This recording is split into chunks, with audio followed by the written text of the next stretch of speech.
Yes sir. ये देखिए transients का लास्ट टॉपिक है ये, है ना। कि इसमें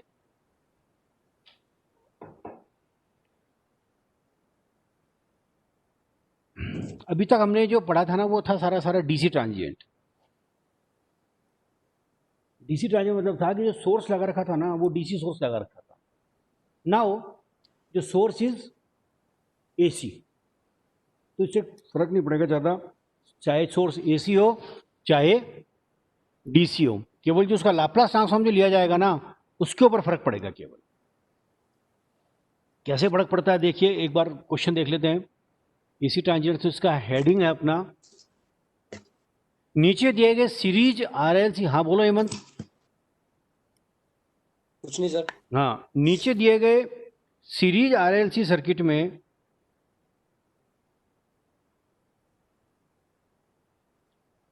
स्विच एस को टी इक्वल टू 0 पर बंद किया जाता है। टी इक्वल टू 0 पर बंद किया जाता है।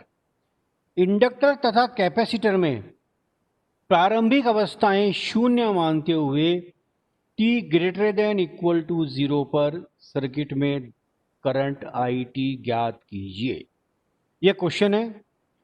इसमें जो फर्क है, कल पिछली बार मतलब जो लास्ट टाइम जो अपन ने क्वेश्चन किया था उसमें और इसमें फर्क ये है कि इसमें जो सोर्स लगा रखा है ना वो लगा रखा है 10 ई की पावर -3t, जबकि इससे पहले जो सोर्स था आपके, वो जो सोर्स था वो आपके 10 वोल्ट 20 वोल्ट 50 वोल्ट इस तरह से सोर्स था। ठीक है, तो उसका जो लाप्लास लिया जाता था और इसका जो लाप्लास लेंगे उसमें थोड़ा सा फर्क रहेगा। केवल फंक्शन है इसलिए अलग अलग फंक्शन का लाप्लास अलग अलग होगा, ये ध्यान रखना है।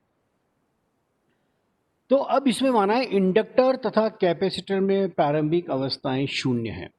ये हमेशा ध्यान रख लीजिए आपके जो सिलेबस के अंदर जब सीरीज आरएलसी सर्किट आएगा, ठीक है, तो इसमें इंडक्टर और कैपेसिटर में प्रारंभिक अवस्थाएं हमेशा शून्य ही होंगी।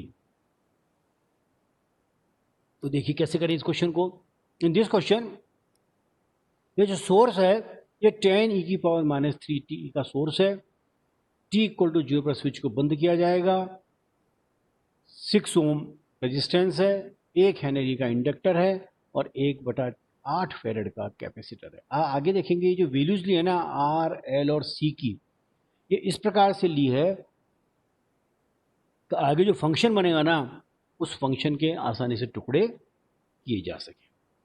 ठीक है, तरीका बिल्कुल वो का वो है जो हमने पिछली बार जो क्वेश्चन किया था, कोई अंतर नहीं है, केवल एक जगह अंतर आएगा, उस अंतर को हम लाप्लास ट्रांसफॉर्म के साथ लेंगे। तो केवीएल इक्वेशन लगाने पर तो this voltage V equal to this drop plus this drop plus this drop means resistance में voltage drop VR plus inductor में voltage drop VL plus capacitor में वोल्टेज ड्रॉप VC। ठीक है, इसकी स्टैंडर्ड इक्वेशन होगी V equal to RIT plus L di/dt plus 1/c integration i d t. ये standard equation रहेगी चाहे कुछ भी हो। ठीक है ना। अब ठीक आ रही है। सो अब इसकी वैल्यू रख दीजिए। देखिए दोनों में से आप किसी भी तरह से रख सकते हैं, चाहे पहले लाप्लास लेके फिर वैल्यू रख दीजिए या पहले वैल्यू रख के लाप्लास रख दीजिए, क्योंकि इस स्थिति में जो सी का मान है ना वो 1/8 है, कोई माइक्रो फेरेड और मिली फेरेड या इस तरह से दिया हुआ नहीं है। लेकिन आपको ये ध्यान रखना है कि हालांकि 1/8 फेरेड का कोई कैपेसिटर बन नहीं सकता, इसकी जो साइज होगी वो अपनी धरती से भी बड़ी हो जाएगी, लेकिन न्यूमेरिकल के पॉइंट ऑफ व्यू से 1/8 फेरेड आपको दे रखा है। तो वैल्यू रख दिया हमने इसकी। वी सप्लाई वोल्टेज था 10 ई की पावर -3। ये ध्यान रखना है, पहले जो आपका डीसी सोर्स हुआ करता था ना उसमें value 10 volt 20 volt 50 volt 80 volt वो हुआ करती। अब जो सोर्स लगा रखा है एसी सोर्स लगा रखा है, इसका मान कितना है 10 इंटू ई की power -3t। This is equal to 6 i t, r की वैल्यू 6 है 6 आई टी प्लस एल की वैल्यू 1 है हेनरी है तो 1 di/dt और सी की वैल्यू 1/8 है तो 1/1/8 इंटीग्रेशन -∞ से t आई डी टी। शून्य अवस्था मानते हुए लाप्लास ट्रांसफॉर्म लेंगे। हमने क्या किया है, क्योंकि क्वेश्चन में दिया हुआ है कि इंडक्टर तथा कैपेसिटर में शून्य अवस्था है, इसका मतलब initial voltage in the across capacitor और initial current in the inductor is zero. तो सीधा इसका लाप्लास ट्रांसफॉर्म ले लिया। आई टी का लाप्लास आई एस होगा तो 6IS, इसमें आई जीरो की वैल्यू जीरो है, इनिशियल वैल्यू जीरो, तो केवल ऐसा एफ एस आई एस होगा, तो 1 इंटू एस आई एस, और ये 1/8 है तो 8 ऊपर चले जाएगा, और इंटीग्रल फंक्शन का लाप्लास होता है एफ एस अपॉन एस, तो एफ एस की जगह क्या आ जाएगा, आई एस, और ये एस नीचे आ जाएगा। अब यहाँ देखिए, इसको देखिए आप,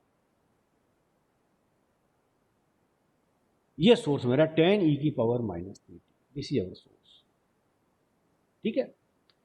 इसका लाप्लास लेना है, तो इसका लाप्लास e⁻³ का लाप्लास क्या होगा, 1/s+3, 1/s+3, और यहाँ 10 है तो 10 रहेगा, 10 का अलग से नहीं होगा, ऐसा नहीं 10 का 10/s ले लो इसका अलग से लो, no it is not so, वो पूरा सोर्स एक है, e⁻³ का लाप्लास 3t का लाप्लास होगा 1/s+3, तो इसका लाप्लास हो जाएगा 10/s+3।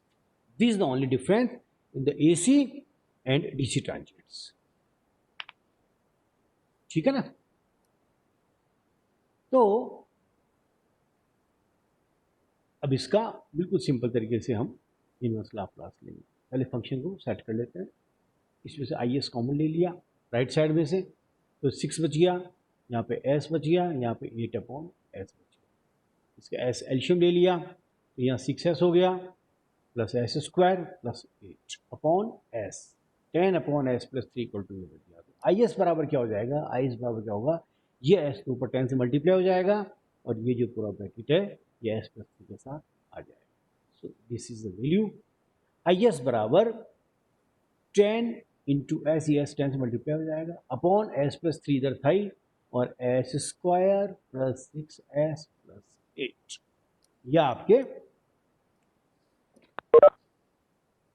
फंक्शन आ जाएगा। अब इसके फैक्टर देखिए आपको करने आने चाहिए, आप 10th करके आए हैं तो आप उसे फैक्टर करने आने चाहिए। s² प्लस 6s प्लस 8, इसके फैक्टर होंगे s+2 s+4, ये फैक्टर हो जाएंगे, ये s+3 तो पहले से ही था, और इसके फैक्टर हो जाएंगे s+2 s+4, मतलब अपने नीचे पे 3 फंक्शन हो गए, ठीक है। तो i s equal to finally क्या बचा, 10s अपॉन, इसको ऑर्डर में कर दिया, s+2 s+3 s+4, तो फंक्शन आई एस बराबर क्या है finally, 10s upon s+2 s+3 s+4, ठीक है।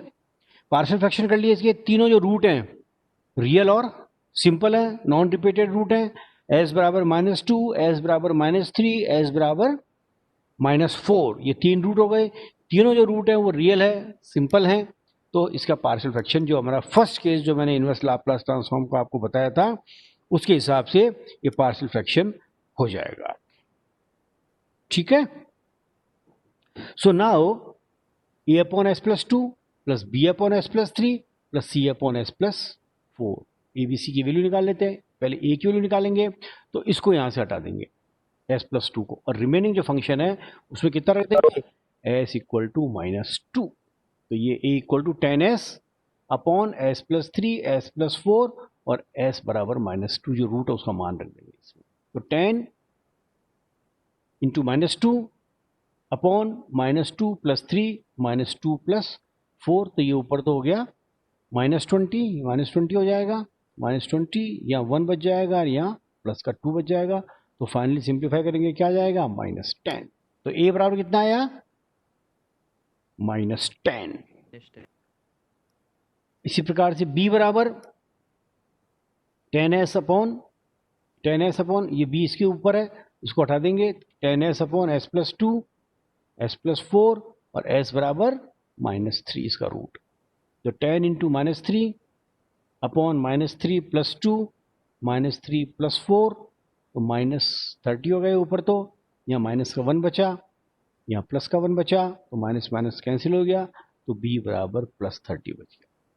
इसी प्रकार c का मान रखेंगे, तो c का मान क्या हो जाएगा, 10s अपॉन s+2 s+3, ये हट जाएगा, तो 10s अपॉन s+2 s+3 और s इक्वल टू -4, इसका रूट रख देंगे, ये s इक्वल टू -4 आ गया। तो 10 इंटू -4 अपॉन -4 + 2 -4 + 3 इक्वल टू ये -40 हो गया, नीचे -2 बचा या -1 बचा, नीचे तो माइनस माइनस प्लस हो गया, तो ये ऊपर माइनस रह जाएगा, तो फाइनल कितना बचा -20। सो a बराबर -10, b बराबर +30 और c बराबर -20, इनकी वैल्यू रख दी। तो is बराबर -10 upon s+2 +30 upon s+3 -20 upon s+4, ये हमने पढ़ा। हाँ बोलो पंकज। सही है सर। तो अब ये फंक्शन आ गया, इसका हमने इनवर्स लाप्लास ट्रांसफॉर्म ले लिया। बिल्कुल सिंपल है, सब के आंसर के अंदर e⁻t आंसर आएगा, ठीक है ना। तो IS का inverse IT equal to -10 e⁻²t +30 e⁻³ -20 e⁻⁴t, ये करंट आ गया फाइनली, ठीक है। तो डीसी ट्रांजिएंट और एसी ट्रांजिएंट्स के अंदर फर्क नहीं रहेगा आपके, केवल फर्क इतना सा रहेगा कि जो सोर्स है वो डीसी का जो सोर्स है उसका लाप्लास में नीचे केवल एस आएगा, और एसी सोर्स के अंदर जो भी आपके सोर्स दे रखा है, आपके एग्जामिनेशन के पॉइंट ऑफ व्यू से यदि एसी ट्रांजिएंट का क्वेश्चन आएगा तो उसमें जो सोर्स है ना वो e⁻⁻t की फॉर्म में दिया हुआ होगा, क्योंकि sine omega T, cos omega T या टी जो है ना वो थोड़ा डिफिकल्ट हो जाते हैं डिप्लोमा लेवल के पॉइंट ऑफ व्यू से, इसलिए एग्जामिनर ऐसे क्वेश्चंस नहीं देगा।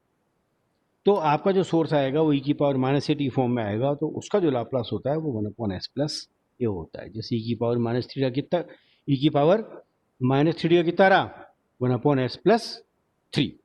तो इस प्रकार से आप इस क्वेश्चन कर लीजिए। एक एग्जामिनेशन में हेल्प के पॉइंट ऑफ व्यू से मैं आपको एक चीज़ बता दूं कि चाहे डीसी ट्रांजिएंट हो चाहे एसी ट्रांजिएंट हो, अगर इनिशियल कंडीशंस 0 दे रखी हैं आपके एग्ज़ाम में, जैसे मैंने कहा इनिशियल कंडीशंस 0 ही आती हैं, लेकिन जनरलाइज हम नहीं करेंगे। यदि इनिशियल कंडीशंस 0 दी हुई हैं आपके क्वेश्चंस के अंदर, तब एक बात ये ध्यान में रखिए आप कि जो कांस्टेंट निकालेंगे, जैसे ए बी सी, इसमें 3 कांस्टेंट है। ए की वैल्यू कितनी है -10, बी की वैल्यू कितनी है +30 और सी की वैल्यू कितनी है -20। तो अब ये आंसर सही है या नहीं है इसका मैं एक चेक बता देता हूँ आपको, which is will be very helpful in your examination. कि जो कांस्टेंट निकालेंगे ना अपन, ए बी सी या ए बी 2 हैं तो 2 निकल जाएंगे, लेकिन एसी सोर्स है तो 3 होंगे, और डीसी सोर्स है तो 2 हो सकते हैं, उसमें कोई फर्क नहीं पड़ेगा, 2 3 जितने भी हों। तो एबीसी की जो वैल्यू निकाली हमने, तो आप ये ध्यान रखिए कि एबीसी की वैल्यू निकालने के लिए जो निकाले हमने कांस्टेंट जो निकाला है, उन तीनों कांस्टेंट का सम 0 होगा। यदि चाहे एसी ट्रांजिएंट हो चाहे डीसी ट्रांजिएंट हो, यदि इंडक्टर और कैपेसिटर में इनिशियल कंडीशंस 0 दे रखी हैं, शून्य अवस्था दे रखी है, उस स्थिति में जो भी आप कांस्टेंट निकालेंगे उन कांस्टेंट का जो सम होगा वो 0 होगा। आपको बता दूं मैं, अगर याद हो तो जो मैंने डीसी ट्रांजिएंट का क्वेश्चन करवाया था उसमें ए की वैल्यू +10 आई थी, बी की वैल्यू -10 आई थी, कितना सम हो गया 0 हो गया। इसके अंदर ए बराबर कितना है -10, बी बराबर +30 और सी बराबर -20, कितना हो गया सम तीनों का मिला के 0 हो गया। तो ये आपको वहाँ एग्जामिनेशन में हेल्पफुल रहेगा कि यार ये जो मैंने कांस्टेंट निकाले सही निकले हैं या गलत निकले हैं, क्योंकि ए बी सी का सम अगर 0 हो रहा है तो आपके कांस्टेंट सही हो सकते हैं। इनिशियल कंडीशन 0 है तो इनकी वैल्यूज़ तीनों की कांस्टेंट की 0 होगी। और डीसी ट्रांजिएंट है उसमें 2 या 3 आ रहे हैं, जितने भी आ रहे हैं, मैं ये नहीं कह रहा कितने आएंगे, लेकिन ये तय बात मान के चलिए कि ए बी सी जितने भी कांस्टेंट हैं उन कांस्टेंट का सम 0 होगा हमेशा, यदि इनिशियल वैल्यूज़ 0 दी हुई हैं तो आपके सिलेबस में तो वैसे भी इनिशियल वैल्यूज़ 0 ही दी होंगी। ठीक है, तो ये भैया आज कंप्लीट हो गया चैप्टर लाप्लास ट्रांसफॉर्म, जिसके अंदर हमने लाप्लास ट्रांसफॉर्म किया है, इनवर्स लाप्लास ट्रांसफॉर्म किया है और ट्रांजिएंट्स किए। सिलेबस के अंदर जितनी भी चीज़ें हैं, सबसे बड़ा टॉपिक ये था सिलेबस का, ये कंप्लीट हो गया है। कंप्लीटली मैथमेटिकल पोर्शन है ये, इसके अंदर कोई भी थ्योरेटिकल चीज़ नहीं आएगी, या तो डेरिवेशन आएंगी थ्योरम्स की, या लाप्लास इनवर्स लाप्लास निकालना आएगा, या ट्रांजिएंट के क्वेश्चन आएंगे। ठीक है, तो इसको ढंग से कर लीजिए आप। कोई दिक्कत हो तो आप मेरे से फ़ोन पे बात कर लेंगे। कल से मैं आपको नेक्स्ट टॉपिक करवाऊंगा, छोटा टॉपिक है वो, 3 क्लास के अंदर या 4 क्लास ज़्यादा से ज़्यादा वो ख़त्म हो जाएगा। ठीक है, कुछ पूछना है आप लोगों को? सर इसके कुछ क्वेश्चन डाल देना। हाँ, क्वेश्चन में डाल दूंगा डेफिनेटली। इसके मेरे पास ट्यूटोरियल है, वैसे तो मैं ट्यूटोरियल व्हाट्सएप पे डाल दूंगा। ठीक है ना, तो उनको आप कर लीजिए, बस कोई दिक्कत नहीं है उनमें। और कोई इसमें दिक्कत हो तो मेरे से पूछ लीजिए, आप फ़ोन पे पूछ लो, मैं फ़ोन पे जितना हो सकता है उतना आपको मैं बता दूंगा। ठीक है, डालोगे सर? हाँ बोलिए। इस पे डालोगे क्वेश्चन मैं व्हाट्सएप पे डाल दूंगा क्वेश्चन, ग्रुप में क्या? ग्रुप में डाल दूंगा व्हाट्सएप पे। हाँ ठीक है सर। ठीक है ना, ग्रुप में डाल दूंगा व्हाट्सएप पे, तो आप कर लीजिए उन क्वेश्चंस को। ठीक है, ओके।